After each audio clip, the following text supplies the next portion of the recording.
جلسے تقسیم اسناد میں کریں گے شرکت، 59 گولڈ میڈل جیتنے والوں کو دیں گے سند۔ اس موقع پر وزیر اعظم ایک اجتماع سے بھی کریں گے خطاب۔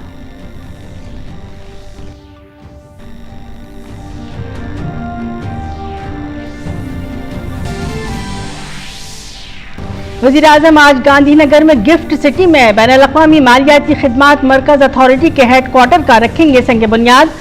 اس کے ساتھ ہی وزیر اعظم بھارت کی پہلی بین الاقوامی بلین ایکسچینج کا بھی کریں گے آغاز۔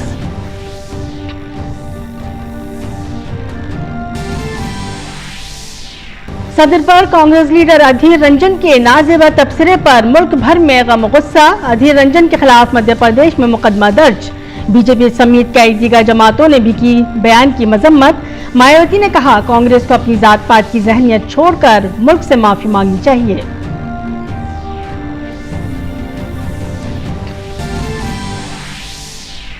آج قومی تعلیمی پالیسی 2020 کی ہے دوسری سالگرہ۔ دارالحکومت دہلی میں کیا جائے گا ایک خصوصی پروگرام کا انعقاد۔ وزیر داخلہ امت شاہ مہمان خصوصی کے طور پر کریں گے شرکت۔ وزیر تعلیم دھرمیندر پردھان بھی رہیں گے موجود۔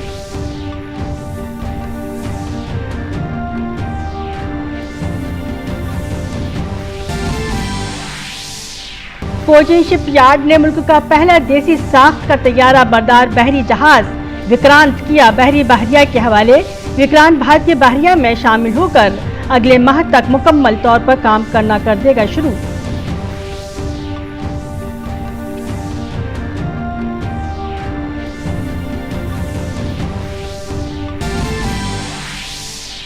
بھارتی فضائیہ کا ایک میک ٹرینر طیارہ راجستھان کے باڑمیر کے قریب گر کر تباہ، دونوں پائلٹ ہلاک۔ وزیر دفاع راجناتھ سنگھ نے پائلٹوں کی موت پر کیا اظہار افسوس، فضائیہ نے واقعے کی تحقیقات کا دیا حکم۔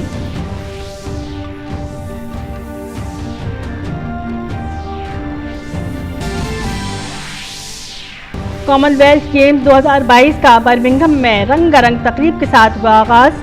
بھارت کے پرچم بردار اسٹار بیڈمنٹن کھلاڑی پی وی سندھو اور مردوں کی ہاکی ٹیم کے کپتان من پریت سنگھ نے لہرایا ترنگا۔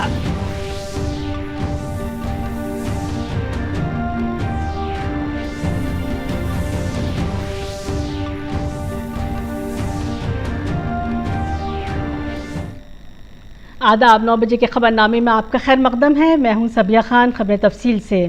وزیر اعظم نریندر مودی آج چنئی میں انا یونیورسٹی کے 42ویں جلسے تقسیم اسناد میں شرکت کریں گے۔ وزیر اعظم مودی تقریب میں 59 گولڈ میڈل جیتنے والوں کو گولڈ میڈل اور سرٹیفکیٹ پیش کریں گے۔ اس موقع پر وزیر اعظم حاضرین سے خطاب بھی کریں گے۔ انا یونیورسٹی 4 ستمبر 1978 کو قائم ہوئی تھی۔ اس کا نام تمل ناڈو کے سابق وزیر اعلیٰ سی این انادورائی کے نام پر رکھا گیا ہے۔ اس میں 13 منظور شدہ کالج پورے تمل ناڈو میں پھیلے ہوئے 494 ملحقہ کالج اور 3 علاقائی کیمپس ترونیل ویلی، مدورائی اور کوئمبٹور شامل ہیں۔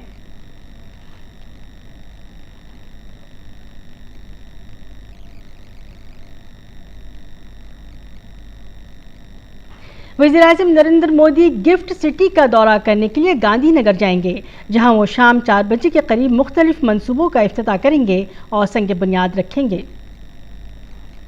گفٹ سٹی یعنی Gujarat international finance tech city کا تصور نہ صرف بھارت بلکہ دنیا کے لیے مالیاتی اور ٹیکنالوجی خدمات کے لیے ایک مربوط مرکز کے طور پر کیا گیا ہے۔ وزیر اعظم گفٹ سٹی میں international financial services centre authority کے ہیڈ کوارٹر کی عمارت کا سنگ بنیاد رکھیں گے۔ عمارت ایک مشہور ڈھانچے کی طور پر تصور کیا گیا ہے جو کہ ایک سرکردہ بین الاقوامی مالیاتی مرکز کے طور پر گفٹ IFSC کی بڑھتی ہوئی اہمیت کو ظاہر کرتا ہے۔ وزیر اعظم انڈیا انٹرنیشنل بلین ایکسچینج کا بھی آغاز کریں گے جو گفٹ IFSC میں بھارت کا پہلا بین الاقوامی بلین ایکسچینج ہے۔ IIBX بھارت میں گولڈ فائنانس کو فروغ دینے کے علاوہ ذمہ دارانہ سورسنگ اور کوالٹی انشورنس کے ساتھ ویلیو ایڈیشن کا پتہ لگانے کی سہولت فراہم کرے گا۔ وزیر اعظم NSE IFSC CGX کنیکٹ کا بھی آغاز کریں گے۔ یہ gift international financial services centre اور سنگاپور ایکسچینج لمیٹڈ میں NSE کی معاون کمپنی کے درمیان ایک پروگرام ہے۔ وزیر اعظم کے گفٹ سٹی دورے سے متعلق مزید معلومات دے رہی ہیں ہماری نمائندہ میگھنا دیو۔ پردھان منتری نریندر مودی گجرات کے گاندھی نگر استھت گفٹ سٹی کے اپنے دورے پر خاص طور سے IFSCA کے ہیڈ کوارٹر بلڈنگ کی آدھارشیلا رکھنے والے ہیں، اور اس کے لیے اور زیادہ جانکاری لینے کے لیے اور زیادہ اس پر بات کرنے کے لیے ہمارے ساتھ جڑ رہے ہیں IFSCA کے ادھیکش سر۔ بہت بہت شکریہ ہم سے بات کرنے کے لیے۔ پردھان منتری نریندر مودی آنے والے ہیں گفٹ سٹی میں، جو جانا جاتا ہے ایک ایسے فائنینشیل سروس کے ہب کے طور پر جو انڈیا نہیں کہ ورلڈ کے فائنینشیل سیکٹر کو بھی کیٹر کر سکتا ہے۔ کیا کیا خاص رہے گا اس وزٹ میں؟ فاؤنڈیشن سٹون لے کریں گے ہمارے ہیڈ کوارٹرز بلڈنگ کا، تو اس سے یہ سنشچت ہوتا ہے کہ جو گفٹ IFSC یا IFSCA کا ہیڈ کوارٹرز گفٹ رہے گا۔ اور بھی کئی اناؤنسمنٹس ہونے والے ہیں، اس کے بارے میں بتائیے، اور خاص کر انٹرنیشنل بلین ایکسچینج کے بارے میں بتائیے، اس سے کیا فائدہ ہونے والا ہے؟ خاص کر جس طریقے سے آپ کہہ رہے تھے کہ گولڈ کا کنزمپشن بھارت بہت زیادہ کر رہا ہے، لیکن بلین ایکسچینج کے آنے سے کیا؟ بلین ایکسچینج، یہ پہلی بار ایک انٹرنیشنل بلین ایکسچینج کا اسٹیبلشمنٹ ہوا ہے۔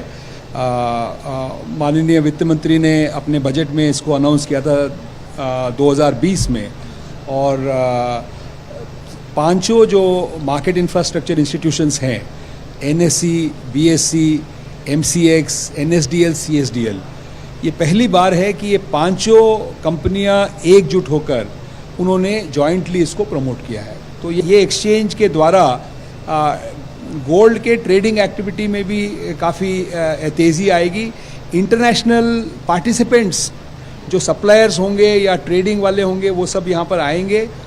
پوری گولڈ کے ایکو سسٹم بنانے کے لیے کیول ایکسچینج نہیں بن رہی ہے، یہاں پر والٹنگ فیسلٹی جہاں گولڈ کو سٹور کر سکتے ہیں، اور ریفائنریز کا بھی اپلیکیشنز آنے لگے، تو گولڈ یہاں ریفائن بھی ہوگا۔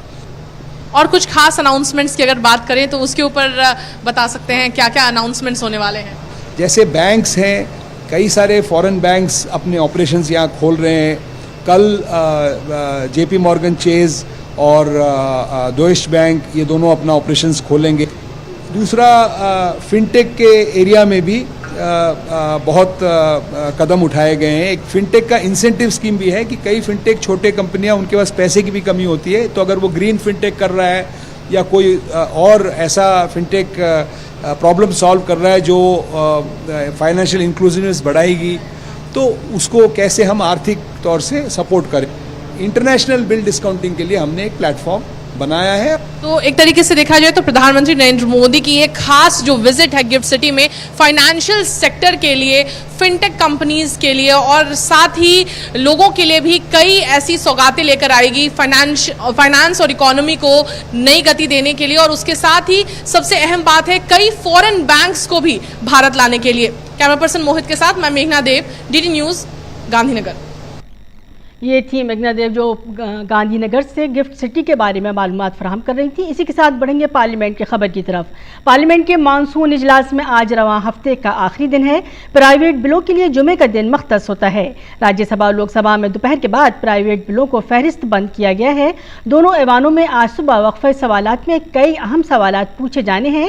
وائلڈ لائف پروٹیکشن ترمیمی بل بھی لوک سبھا میں بحث کے لیے فہرست بند ہے۔ راجیہ سبھا میں کل ہنگامہ آرائی کی وجہ سے مزید 3 ممبران پارلیمنٹ کو رواں ہفتے کے لیے معطل کر دیا گیا۔ اسی ہفتے لوک سبھا میں ہنگامہ کرنے والے 4 ممبران پارلیمنٹ کو بھی معطل کیا گیا تھا۔ اس کے ساتھ ہی صدر دروپدی مرمو کے خلاف قابل اعتراض الفاظ کے استعمال کا معاملہ سیاسی طور پر گرمایا ہوا ہے، اور BJP نے اس معاملے میں ادھیر رنجن اور کانگریس پارٹی کے خلاف پارلیمنٹ سے لے کر سڑک تک محاذ کھولا ہوا ہے۔ آج بھی یہ مسئلہ پارلیمنٹ میں اٹھائے جانے کے آثار ہیں۔ BJP سمیت کئی دیگر پارٹیوں نے بھی ادھیر رنجن کے بیان کی مذمت کی ہے۔ BSP سربراہ مایاوتی نے کہا ہے کہ کانگریس کو اپنی ذات پرستی کو چھوڑ کر ملک سے معافی مانگنی چاہیے۔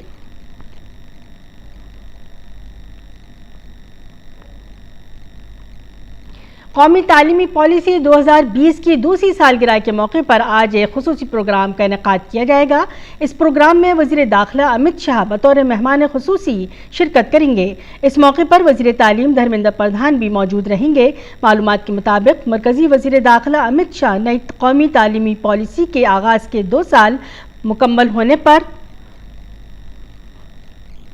اس کا آغاز کریں گے۔ تعلیم اور ہنرمندی کے فروغ کے میدان میں متعدد اقدامات کا آغاز کریں گے۔ مرکزی کابینہ نے 2020 میں قومی تعلیمی پالیسی کو منظوری دی تھی، جس نے 1986 میں وضع کی گئی 34 سال پرانی پالیسی کی جگہ لے لی ہے۔ اس کا مقصد بھارت کو عالمی علوم کی بڑی طاقت بنانے کے لیے اسکول اور اعلیٰ تعلیمی نظام میں تبدیلی لانے والی اصلاحات کی راہ ہموار کرنا ہے۔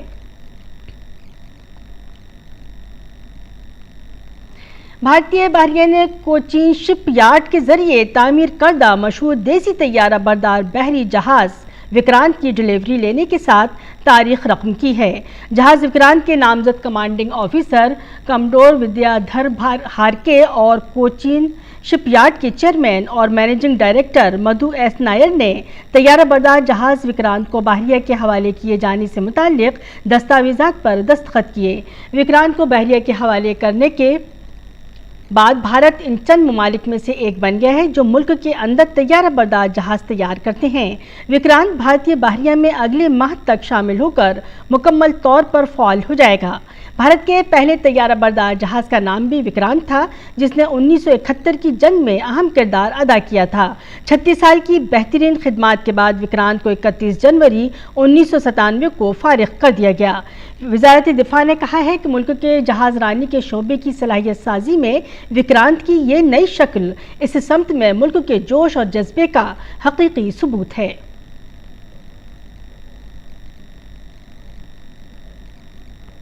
بھارتی فضائیہ کا ایک 21 مگ لڑاکا طیارہ راجستھان کے باڑمیر کے قریب گر کر تباہ ہو گیا۔ دراصل جو طیارہ گر کر تباہ ہوا وہ ٹرینر طیارہ تھا۔ باڑمیر کے ضلع کلکٹر کے مطابق گر کر تباہ ہونے والے لڑاکا طیارے کے دونوں پائلٹ شہید ہو گئے۔ وزیر دفاع راجناتھ سنگھ نے فضائیہ کے سربراہ سے بات کی اور تفصیلی جانکاری لی۔ وزیر دفاع راجناتھ سنگھ نے دونوں پائلٹوں کی موت پر افسوس کا اظہار کیا ہے۔ واقعے کی تحقیقات کا حکم دے دیا گیا ہے۔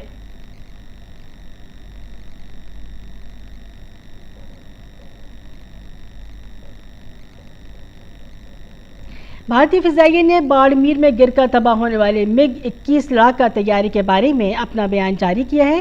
فضائیہ نے اپنے بیان میں کہا ہے، جمعرات کی شام راجستھان کے اترالائی ہوائی اڈے سے ٹریننگ کے لیے روانہ ہونے والے ٹوین سیٹر مگ 21 ٹرینر طیارے کے تقریباً 9:10 پر باڑمیر کے قریب گر کر تباہ ہونے کی اطلاع ہے۔ دونوں پائلٹوں کو بچایا نہیں جا سکا۔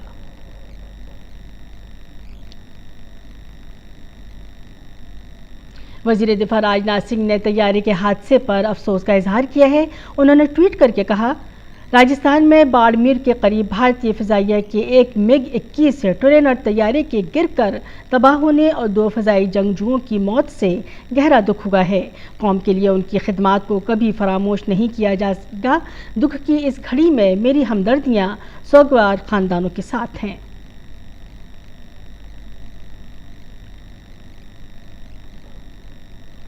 Chief of army staff general Manoj Pandey نے بھارتی صنعت کو مکمل تعاون کی یقین دہانی کرائی ہے۔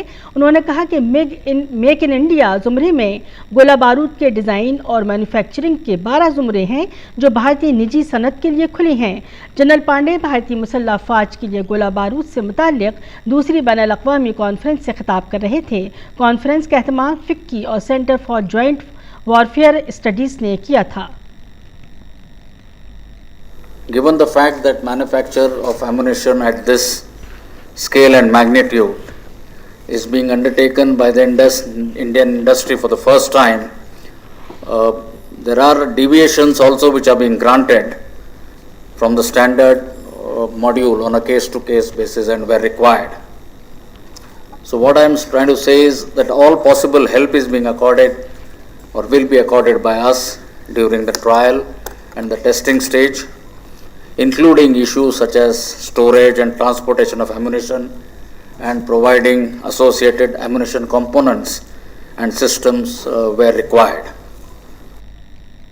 ملک میں ویکسینیشن کی تعداد میں تیزی سے اضافہ ہو رہا ہے۔ کووڈ وبائی مرض کے خلاف سب سے مؤثر ہتھیار کے طور پر شروع کی گئی ویکسینیشن مہم کے تحت ملک میں اب تک 203.56 کروڑ سے زیادہ ویکسین کی خوراکیں دی جا چکی ہیں۔ ویکسینیشن مہم کے